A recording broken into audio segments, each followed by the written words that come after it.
Russia మీద దాడిలో కుట్ర ఉందని అనుమానిస్తోంది రష్యా. అది ఉక్రెయిన్ చేసింది యుద్ధమే.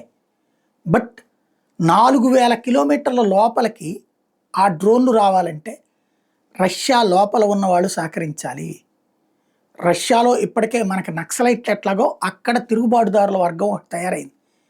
పుతిన్కి వ్యతిరేక వర్గం తయారైంది. అట్లాగే అక్కడ ఉన్నటువంటి ప్రతిపక్ష పార్టీలను నిర్బంధించేటప్పటికి, నాయకుడిని కూడా చంపేసేటప్పటికి అక్కడ ఒక ఆయుధ దళం తయారైంది. వాళ్ళు ఉక్రెయిన్కి సహకరిస్తున్నారు. గతంలో కూడా ఉక్రెయిన్ సైన్యానికి రష్యా లోపలికి రావడానికి వాళ్ళు సహకరించారు. అలాగే రష్యా లోపల పుతిన్ని చంపడానికి కుట్రలు చేసినటువంటి సందర్భాలు కూడా ఉన్నాయి. అలాంటి వాళ్ళే ఈ డ్రోన్స్ని లోపలికి తెచ్చారు. వాళ్ళు రష్యన్సే కాబట్టి రష్యా అడ్డుపడదు వాళ్ళకి సంబంధించిన వ్యాపారాలు ఇట్లాంటివి. ఎందుకంటే ఉక్రెయిన్ నుంచి వచ్చేటటువంటి సామాన్లు ఖచ్చితంగా వెరిఫై చేస్తారు, చెక్ చేస్తారు.